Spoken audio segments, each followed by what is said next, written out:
le 7 décembre 1941. Le soleil du matin se lève au-dessus de Pearl Harbor, peignant le Pacifique d'une lumière dorée.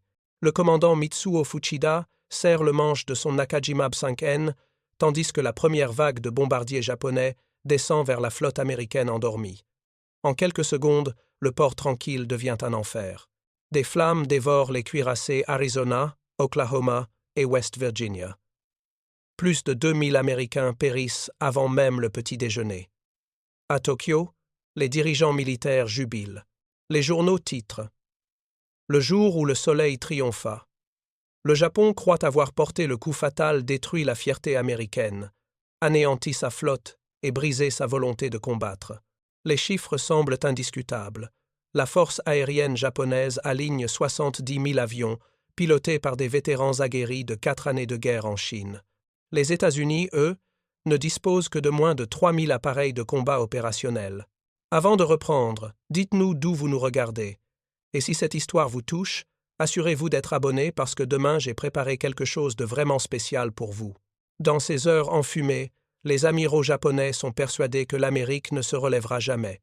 Ils ont oublié une chose, l'âme industrielle d'une nation qui ne connaît pas la reddition.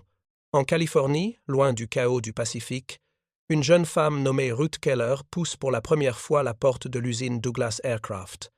Elle a 22 ans, ancienne dactylographe devenue ouvrière. Le contremaître lui montre une grande plaque d'aluminium et dit calmement « Voilà l'aile d'un bombardier, mademoiselle. Ne vous trompez pas, quelqu'un pourrait mourir. » Elle hoche la tête, saisit le pistolet à rivet, et le premier clic métallique résonne dans l'atelier. Ce petit son simple. Clic deviendra le battement de cœur d'un colosse endormi. Dans les semaines qui suivent, des milliers de femmes comme Ruth troquent la robe contre la combinaison de travail. Leurs mains, autrefois douces, se couvrent d'ampoules. Leurs bras tremblent sous le poids des tôles, mais leurs yeux brillent de détermination. À travers ces ateliers illuminés jour et nuit, l'Amérique commence à respirer au rythme des marteaux, des presses et des moteurs. Pendant que les dirigeants japonais célèbrent leur victoire, les États-Unis se transforment en un chantier géant. Les usines Ford, Chrysler et General Motors cessent la production de voitures. À leur place sortent des avions, des chars et des camions militaires. Le rugissement des moteurs industriels devient le nouveau champ de guerre. En moins d'une année, l'Amérique réinvente la vitesse de la création. Chaque ville, chaque main, chaque heure compte. À Seattle, Boeing élève ses hangars comme des cathédrales d'acier. À Détroit, Henry Ford supervise la naissance d'un monstre mécanique. Willow Run, une usine longue de plus d'1 kilomètre, capable de produire un bombardier V-4 Liberator toutes les 63 minutes. À Washington, les ingénieurs s'étonnent de leur propre audace. En 1941, les États-Unis ont construit 5000 avions. 2 ans plus tard, ils en produisent 85 000. Et à la fin de 1944, ce nombre atteint 300 000 appareils, 300 000 ailes forgées dans le feu de l'industrie, contre 70 000 japonaises, un gouffre que nulle bravoure ne peut combler. Au Japon, le colonel Masataka Ida, chef du renseignement aérien, observe les clichés pris par ses espions. D'interminables files d'usines, des parkings remplis d'avions flambant neufs, des hangars plus vastes que des villes. Il secoue la tête, incrédule. « Ce n'est que de la propagande », dit-il. Aucun peuple indiscipliné ne pourrait produire avec une telle précision. Mais la réalité avance sans bruit. Dans les forges de l'Ouest américain, les flammes montent jour et nuit. L'aluminium coule comme de l'argent fondu. Dans le vacarme des chaînes d'assemblage, des milliers de mains anonymes façonnent la victoire sans le savoir. Chaque clic du pistolet à rivet de Ruth devient une promesse silencieuse, celle que l'Amérique se relèvera. Au-dessus de sa tête, suspendu par des grues, le squelette argenté d'un bombardier prend forme. Le bruit des marteaux devient une symphonie métallique, rythmée par la volonté d'un peuple uni. Pendant ce temps, au milieu du Pacifique, les pilotes japonais se sentent invincibles. Leurs héros dominent le ciel. Rapides, légers, agiles, ils incarnent l'orgueil de l'Empire. Mitsuo Fuchida, celui-là même qui avait dirigé l'attaque de Pearl Harbor, déclare à ses hommes « Le ciel nous appartient, et nul ne nous l'arrachera. » Mais à des milliers de kilomètres, un autre ciel commence à s'éveiller. À Seattle, à Los Angeles, à Dallas. Les hangars s'ouvrent et libèrent des escadrons de bombardiers B-17 Flying Fortress, des chasseurs P-38 Lightning, des P-50 et un Mustang, tous issus de l'effort collectif d'un peuple désormais en marche. En janvier 1943, les premiers échos de cette transformation atteignent le front du Pacifique. Les pilotes japonais rapportent l'apparition de nouveaux avions américains, plus rapides, plus puissants, mieux armés. Le rapport de force change. L'arithmétique du ciel ne pardonne pas. Pour chaque avion japonais abattu, 14 autres Américains apparaissent. Au quartier général impérial, les visages se ferment. Les généraux ne comprennent pas comment un pays si lointain, si récemment frappé, peut déjà déployer de telles forces. Ils n'imaginent pas que, derrière chaque moteur américain, se cache le visage d'une ouvrière, d'un fermier, d'un étudiant, d'une nation entière unie dans la fabrication du futur. Ruth Keller, désormais chef d'équipe, regarde l'un de ses bombardiers s'élever pour la première fois dans le ciel de Californie. Les larmes lui montent aux yeux. Elle pense à son frère, mort à Pearl Harbor, et murmure « Celui-là, c'est pour toi ». Autour d'elle, des centaines d'ouvrières applaudissent, tandis que l'appareil s'élève vers le soleil couchant. Le ciel n'appartient plus à ceux qui l'ont conquis par surprise, mais à ceux qui ont appris à le forger. Les États-Unis, blessés mais éveillés, ont trouvé leur langage, celui du métal, du feu et de la persévérance. Dans un Japon encore triomphant, nul ne comprend encore la portée de ce grondement lointain. Pourtant, au-dessus de la mer, le vent transporte déjà le son des moteurs américains. Se sont grossis, se rapprochent, se multiplient. Le ciel, jadis promesse de domination pour l'Empire, va devenir le théâtre de sa défaite, et, dans les usines illuminées de l'Amérique, au cœur de la nuit, des milliers de Ruth Keller poursuivent le même geste, encore et encore un rivet à la fois, une promesse à la fois, une victoire à la fois. Le monde ignore encore que ce petit clic métallique, ce battement répété dans les hangars, deviendra bientôt le son le plus redouté du Pacifique. En quelques semaines à peine, les États-Unis se transforment. Les usines d'automobiles cessent de produire des Buicks et des Ford. Désormais, elles forgent des bombardiers, des chasseurs et des chars d'assaut. Les ingénieurs civils deviennent du jour au lendemain des concepteurs militaires. Les ouvriers troquent la graisse des moteurs pour la poussière d'aluminium. Le pays tout entier se métamorphose en un immense organisme battant au rythme du métal et du feu. À Seattle, dans les hangars de Boeing, des architectes d'acier tracent les plans d'une toit, forteresse volante qui bientôt fera pleuvoir l'acier sur l'Europe, la baie d'Issep. Dans ces ateliers gigantesques, chaque rivet posé, chaque panneau fixé, devient une prière silencieuse pour les fils partis au front. Au-dessus des établis, les portraits de soldats accrochés rappellent pourquoi ces machines doivent voler coûte que coûte. À Détroit, Henry Ford observe ses ingénieurs dessiner une usine d'aviation plus longue qu'une ville entière Willow Run, un monstre industriel d'acier et de béton. Là, un bombardier complet, le B-24 Librator, sortira de la chaîne de montage toutes les 63 minutes. Ce rythme est inimaginable, presque surnaturel. L'industrie américaine invente la cadence de la guerre moderne. Les chiffres défient l'entendement. En l'an 1941, les États-Unis construisent 5000 avions. 2 ans plus tard, en 1943, ils en produisent 85 000. Et en 1944, le total atteint 300 000 appareils. 300 000 ailes forgées dans le vacarme des marteaux, dans l'éclat des soudures, dans la sueur de millions de mains. Pour chaque avion japonais détruit, 14 nouveaux naissent du sol américain.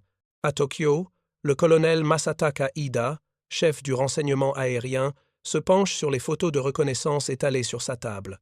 Les images sont irréelles. Des hangars à perte de vue, des chaînes d'assemblage plus longues qu'un champ de bataille, des villes entières dédiées à la construction d'avions. Ces analystes chuchotent des chiffres qui défient la logique. Une seule usine du Michigan produirait plus d'avions en un mois que le Japon en une saison entière. Ida fronce les sourcils et soupire. Aucun peuple aussi indiscipliné ne pourrait atteindre une telle précision, déclare-t-il d'un ton froid. Il croit à la propagande, à l'exagération occidentale. Pourtant, la vérité rugit déjà de l'autre côté du Pacifique. À Longview, dans l'État de Washington, les fonderies d'aluminium brûlent nuit et jour, transformant la puissance des rivières en argent fondu. Les flammes illuminent les visages noircis des ouvriers qui travaillent sans relâche. Autour de ces usines, de nouvelles villes naissent presque du néant. Les maisons poussent comme des champignons, les enfants grandissent au son des marteaux-piqueurs, les femmes préparent des repas pour des maris qu'elles ne voient qu'à l'aube. Le pays tout entier devient un seul et immense moteur. À Newark, dans le New Jersey, l'usine Wright Aeronautical produit des moteurs si puissants que le sol tremble à chaque essai. Chacun d'eux compte 15 000 pièces usinées, avec une précision d'orfèvre par des ouvriers qui, quelques mois plus tôt, n'avaient jamais vu l'intérieur d'un avion. Ces femmes et ces hommes apprennent en travaillant, improvisent, innovent.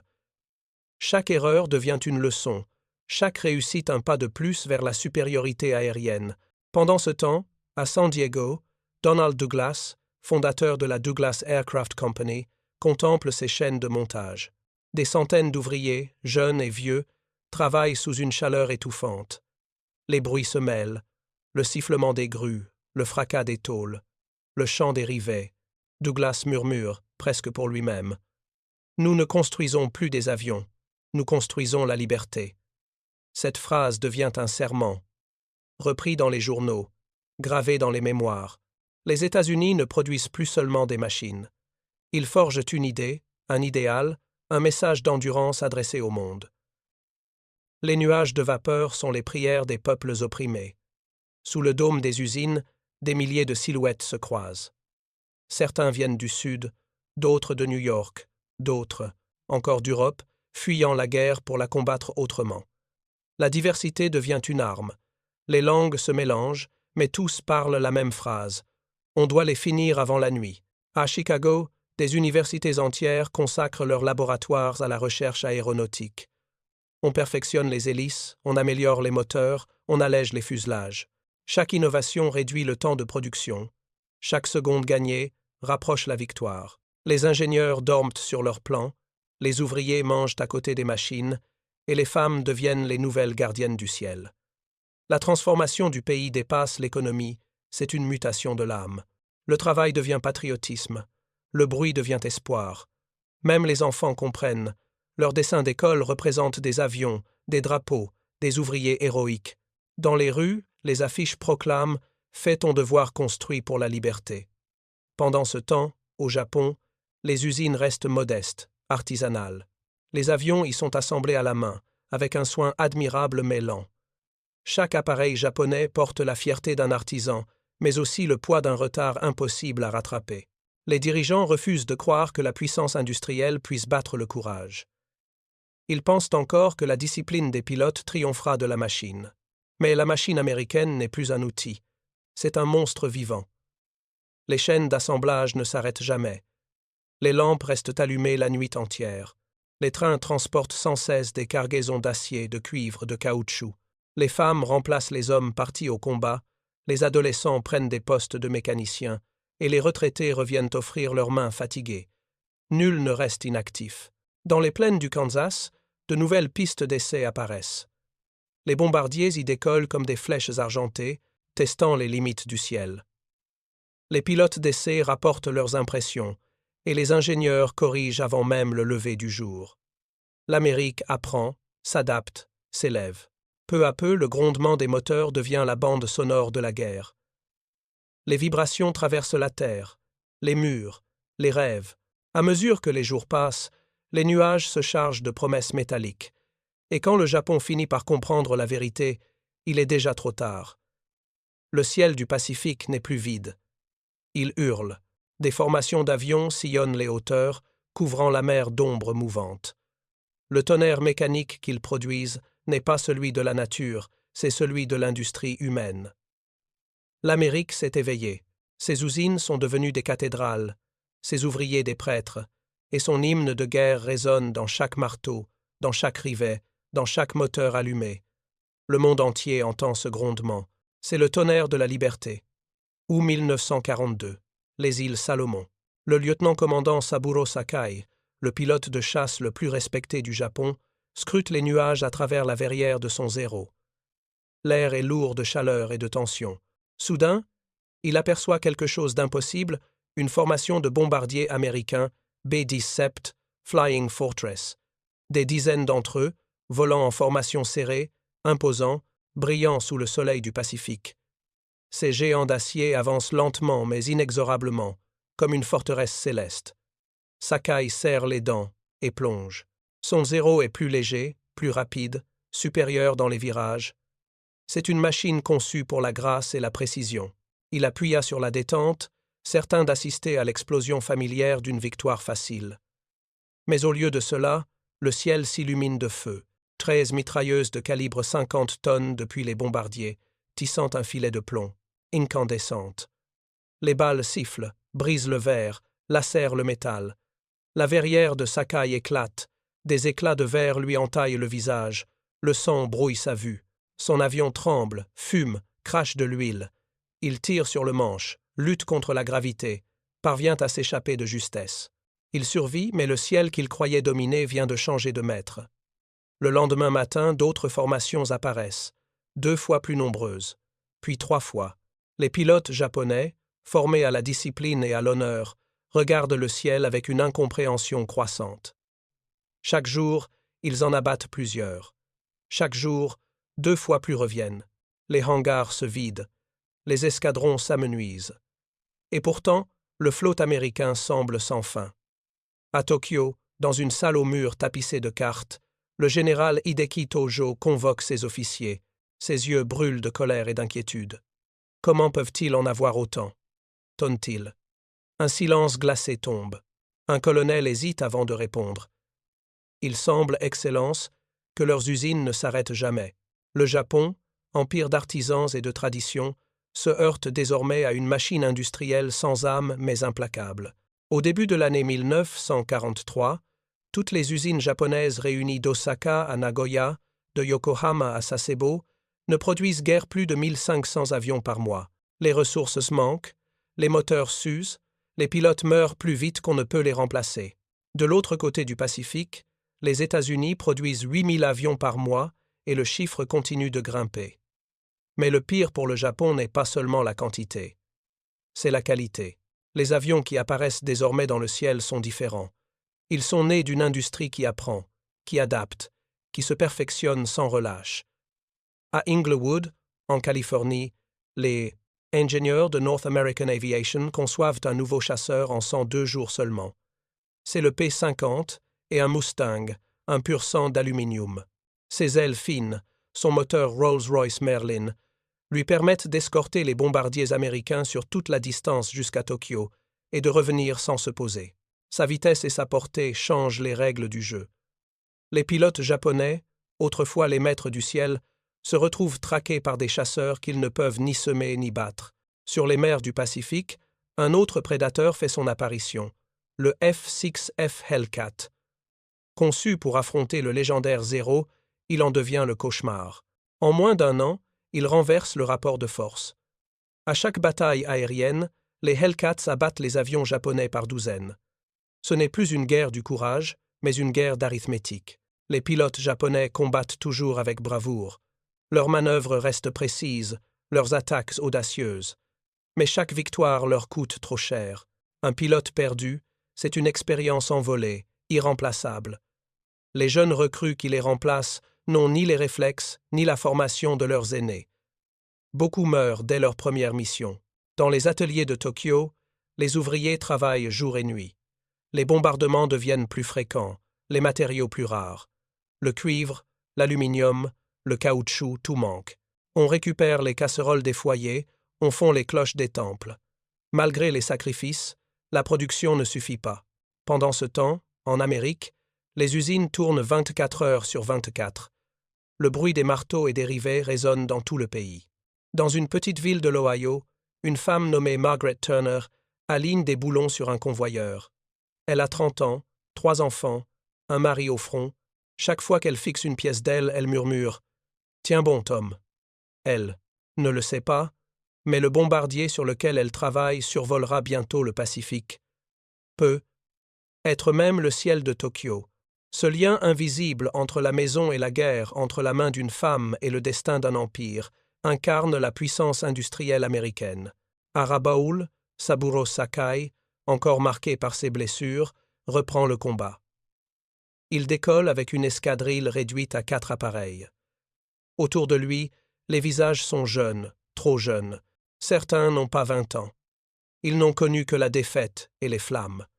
Sakai sait que leurs chances sont minces, mais il vole quand même, parce que c'est son devoir, parce qu'il refuse d'abandonner le ciel qu'il aime.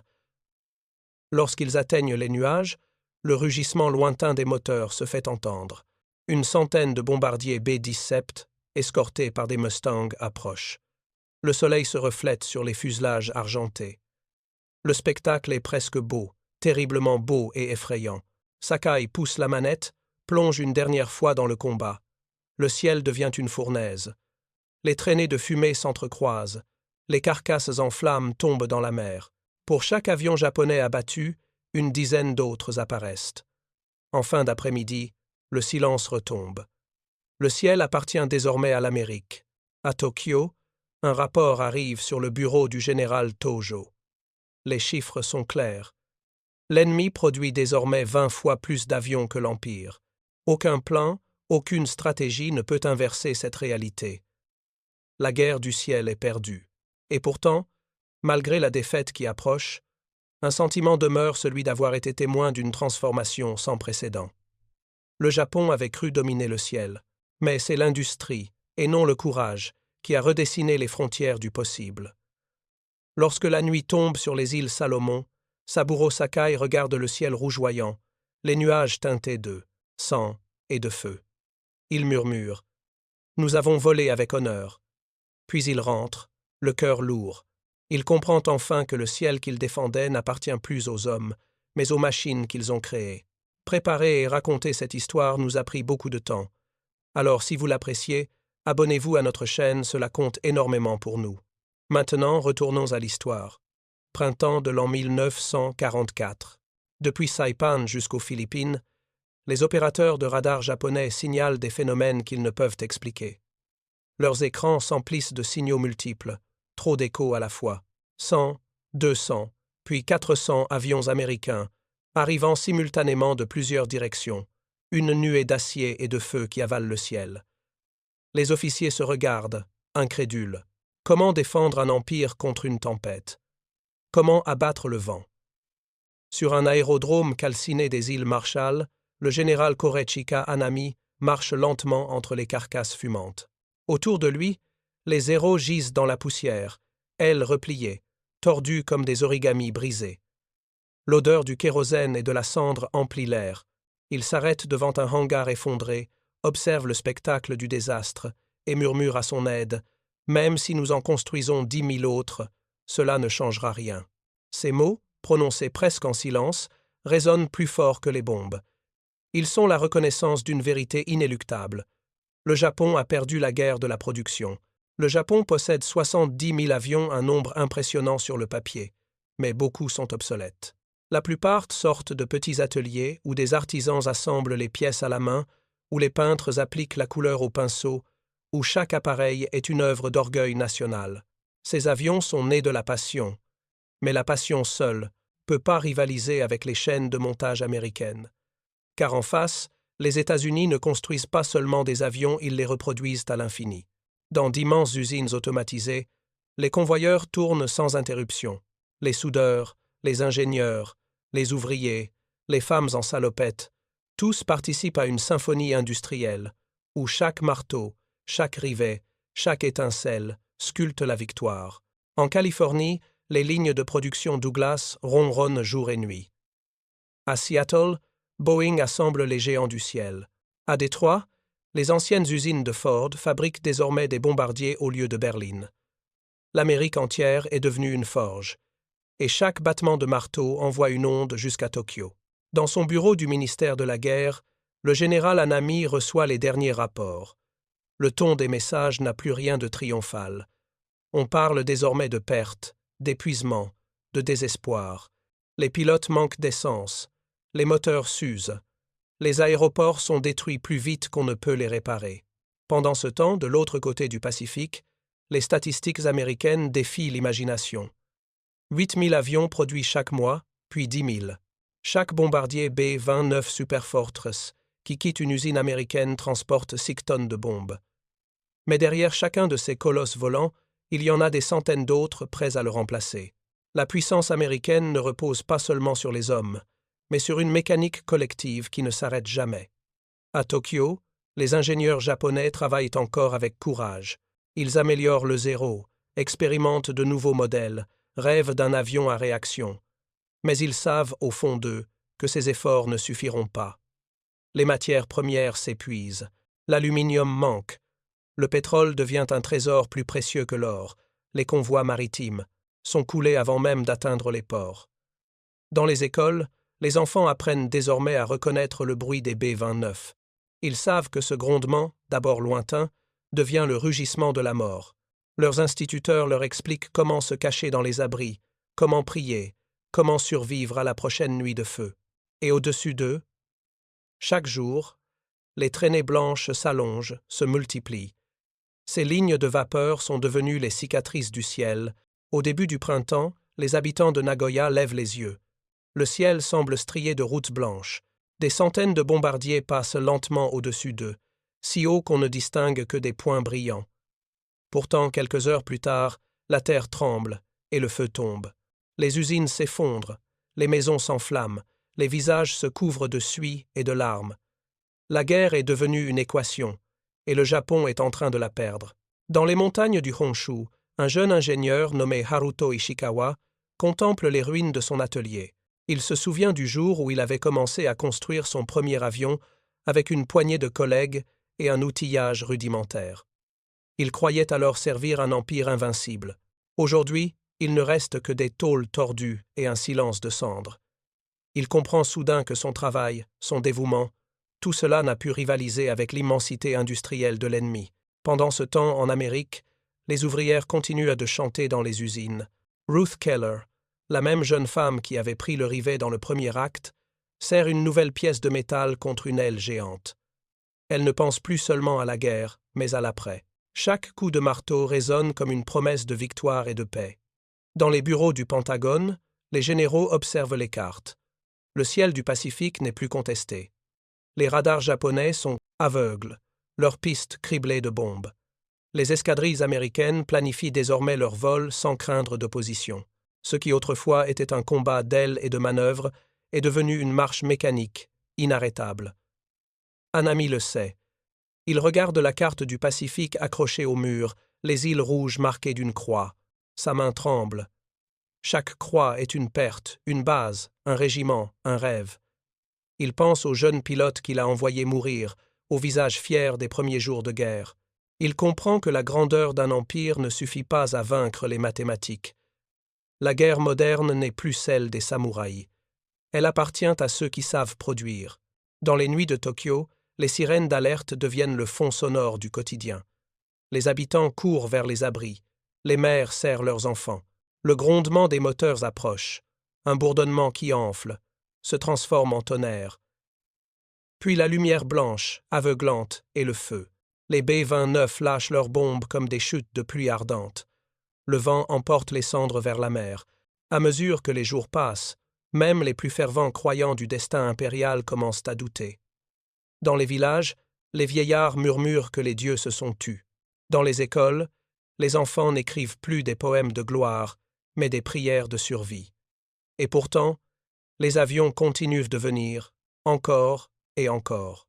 Chaque rivet posé dans une usine de Seattle devient, des semaines plus tard, le hurlement d'une sirène à Tokyo. Chaque allumage de moteur à Détroit résonne comme un avertissement dans les cœurs japonais. Le ciel du Pacifique appartient désormais aux usines américaines. Un soir, alors que le soleil se couche sur les ruines d'un aérodrome, Hanami lève les yeux. Au loin, des traînées blanches s'étirent vers l'horizon.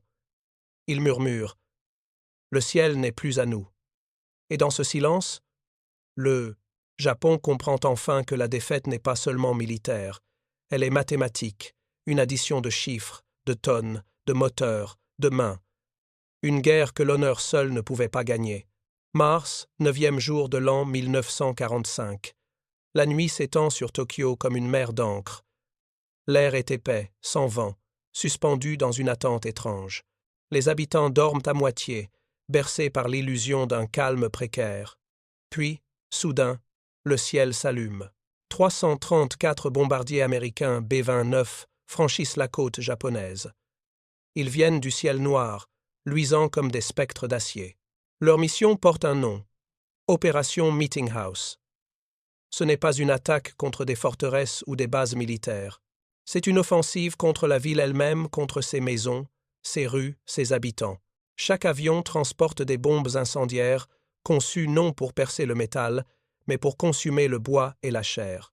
Dans les soutes, des milliers de cylindres de napalm, de magnésium et de phosphore attendent leur chute. Leurs cibles ne sont pas des soldats, mais des toits, des marchés, des quartiers entiers faits de papier et de pain. À 23 heures, la première vague arrive. Le grondement des moteurs couvre les prières. Puis le premier éclat, une gerbe de lumière rouge feint le ciel. Quelques secondes plus tard, des centaines d'autres suivent. Le sol s'embrase. Les flammes se propagent à la vitesse du vent. Les ruelles étroites deviennent des tunnels de feu. Les gens courent, trébuchent, disparaissent. Les cris se mêlent au sifflement du napalm. Pendant 3 heures, l'enfer s'abat sur Tokyo. Les bombardiers passent en formation, larguant leur charge avec une précision mécanique. Chaque explosion ouvre un nouveau brasier. Le bois brûle si vite que les flammes forment un ouragan.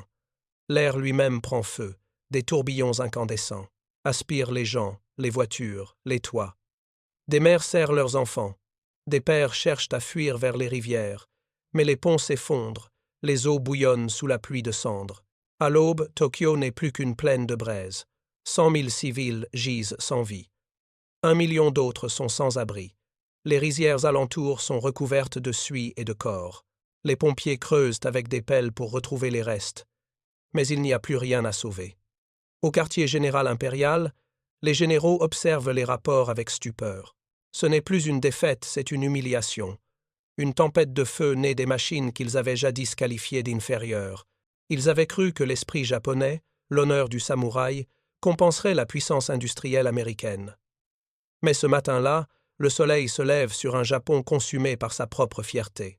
À un aérodrome en ruine, à la périphérie de Nagoya, un mécanicien nommé Takeshi Morita regarde le dernier zéro qu'il a réparé. Il l'a construit de ses mains, rivette après rivette, poli avec patience. Pendant des années, il a cru que ces avions symbolisaient la beauté et la force du Japon. Maintenant, il voit les flammes dévorer leur fuselage comme un feu funéraire. Il tombe à genoux dans la cendre, pose une main sur le sol brûlant et murmure « Nous pouvions les construire avec amour, mais jamais assez vite. Ce n'est pas seulement un avion qui disparaît, c'est tout un rêve, celui d'un empire qui croyait pouvoir voler plus haut que tous les autres. » Au fil des semaines, les bombardiers reviennent. Osaka, Kobe, Nagoya, Yokohama chaque nuit, une nouvelle ville devient un brasier. Le Japon tout entier se transforme en carte rouge. Les lignes de défense s'effondrent. Les bases aériennes sont détruites avant même qu'un avion puisse décoller. Les pilotes survivants n'ont plus de carburant. Certains s'élancent dans le ciel avec juste assez d'essence pour une mission sans retour. À l'été, les cieux du Japon sont vides. Les Eros qui autrefois dominaient le Pacifique ne sont plus qu'un souvenir. Dans les hangars, les coques inachevées s'entassent. La rouille s'installe sur les ailes. Le silence règne là où résonnait autrefois le bruit des moteurs. Pendant ce temps, les Alliés possèdent 300 000 avions. 300 000 un chiffre que l'esprit humain peine à concevoir. L'Amérique est devenue un continent d'ailes. Chaque usine, chaque chantier naval, chaque fonderie contribue à cet essaim gigantesque. Pour chaque avion abattu, 10 nouveaux sortent de la chaîne. Le Japon, lui, n'en a plus que 5 000, et la plupart ne peuvent même pas voler. Les réservoirs sont vides, les moteurs manquent de pièces, les pilotes manquent de formation. Certains s'entraînent encore dans des planeurs de bois, d'autres attendent des ordres qui ne viendront jamais. En juillet, les B-29 survolent l'Empire comme des ombres. Hiroshima, Niigata, Yokohama, Kure toutes subissent le même sort. Les bombes tombent, les flammes montent, et le ciel s'assombrit sous la fumée. Au palais impérial, l'empereur Hirohito lit les rapports. Devant lui, les chiffres s'alignent comme une condamnation. L'Amérique a produit plus d'avions que le Japon n'en a jamais rêvé. Elle en a construit plus qu'aucune armée ne pourrait abattre, plus que le Japon ne pourrait jamais imaginer. L'empire du soleil levant, qui avait juré de régner sur le ciel, s'étouffe désormais dans sa propre fumée. Chaque nuit, Hirohito regarde le feu à l'horizon. Il ne parle pas. Il écoute seulement le grondement lointain, le souffle du vent qui apporte l'odeur du brûlé. Ses conseillers murmurent des plans de défense, des projets désespérés, mais il sait que la guerre a dépassé le courage des hommes. Dans les campagnes, la faim s'installe. Les trains sont détruits, les récoltes brûlées. Les enfants fouillent les décombres à la recherche de nourriture. Les villages, autrefois pleins de chants et de rires, ne résonnent plus que des cris des corbeaux. Et pourtant, malgré tout, le peuple continue de travailler. Les femmes fabriquent encore des munitions. Les vieillards collectent du métal. Les jeunes rêvent encore de victoire. Mais au fond, chacun sait que la fin approche. Dans un abri souterrain près de Tokyo, Takeshi Morita retrouve sa famille. Sa femme, Yumi, serre leur fils de 8 ans, Kenji. Le garçon demande « Papa, pourquoi le ciel brûle ?» Takeshi ne trouve pas de mots.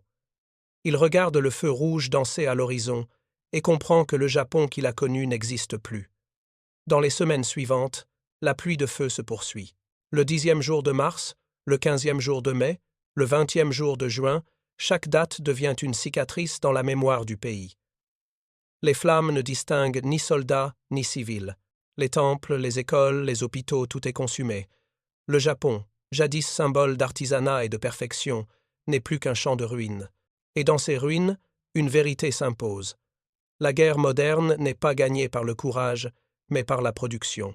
Les usines américaines, avec leurs chaînes mécaniques et leurs ouvrières infatigables, ont remplacé les samouraïs. La machine a vaincu l'esprit.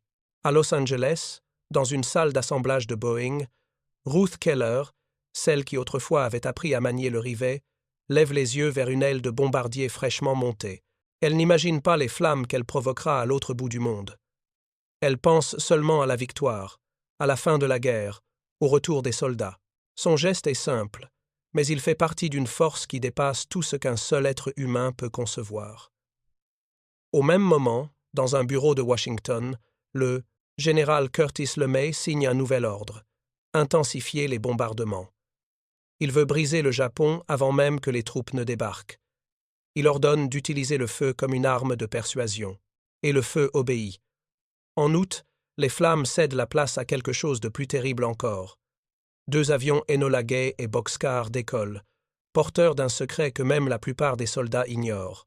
Mais avant que ces 2 bombes atomiques ne tombent, le Japon est déjà à genoux. Tokyo n'est plus qu'un squelette de pierre et de cendres. Dans les semaines précédant Hiroshima, les bombardiers continuent de survoler les villes. Leurs pilotes, jeunes et fatigués, voient le Japon s'éteindre sous eux. Certains éprouvent de la fierté, d'autres du dégoût. Mais aucun ne peut nier la réalité. Le ciel est désormais américain. À Nagoya, Takeshi Morita tente une dernière fois de réparer un moteur. Ses mains tremblent. Il n'y a plus d'huile, plus de carburant, plus de pièces de rechange.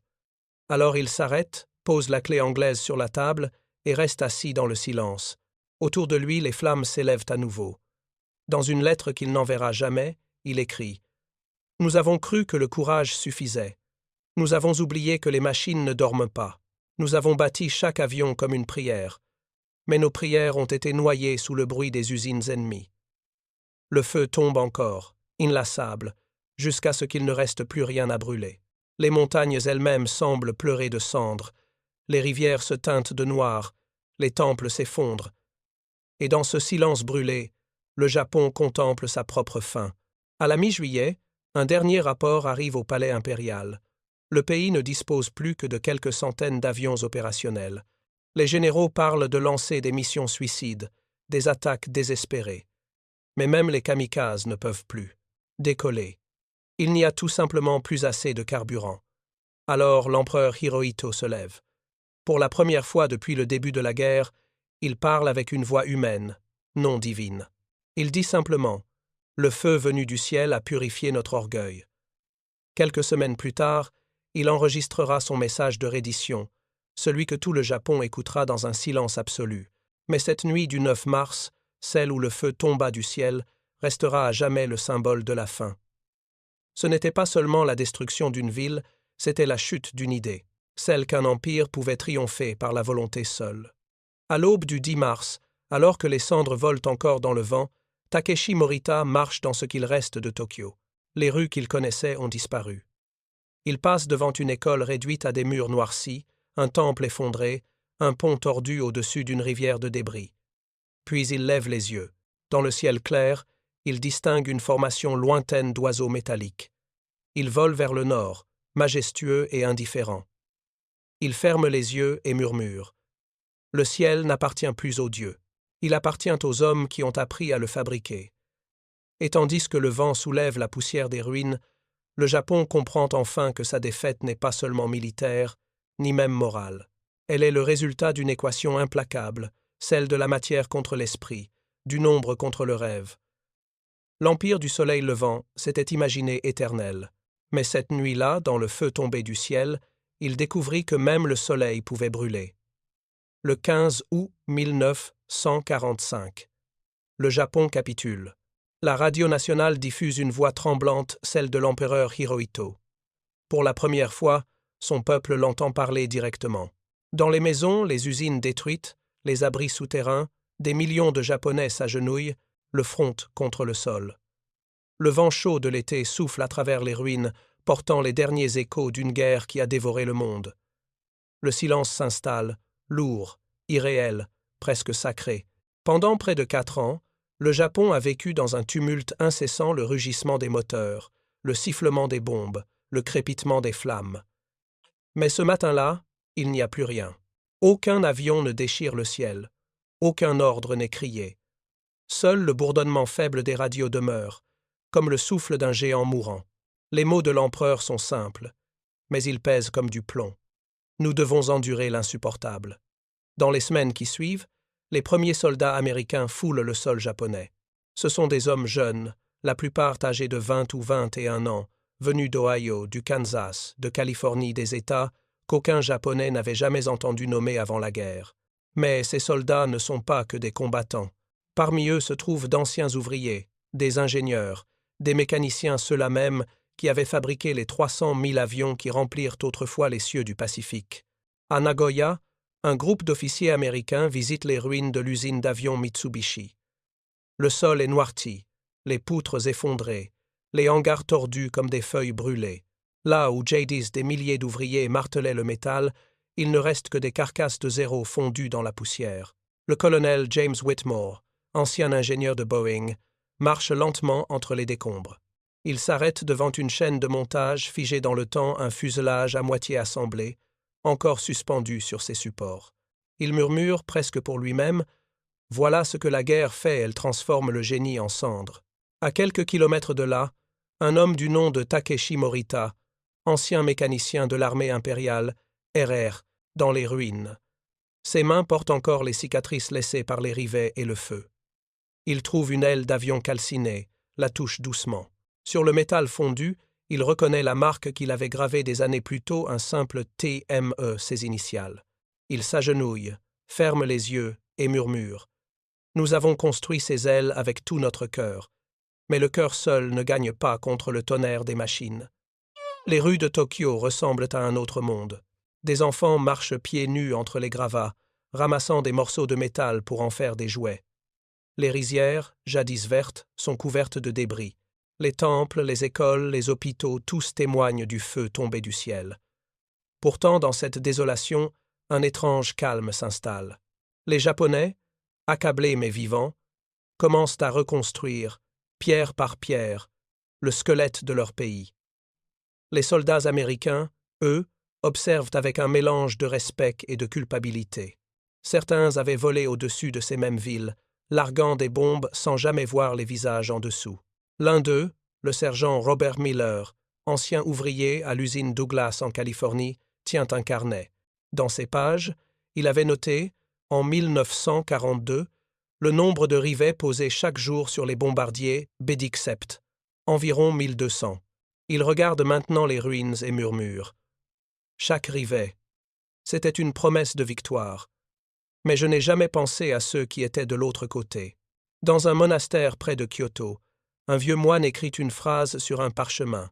« Le ciel qui a brûlé nous apprendra la paix. » Son écriture tremble, mais ses mots semblent flotter dans l'air comme une prière. À Washington, les journaux titrent « La guerre est finie ». Les usines américaines ferment progressivement leurs chaînes de production militaire. Les ouvriers rentrent chez eux. Ruth Keller, la jeune femme qui, 4 ans plus tôt, avait appris à manier un pistolet à rivets dans une usine Douglas, reprend son ancien travail de secrétaire. Elle garde pourtant un souvenir vivant. Le bruit métallique du rivet frappant l'aile d'un avion. Chaque clic résonne encore dans son esprit, comme le battement d'un cœur géant.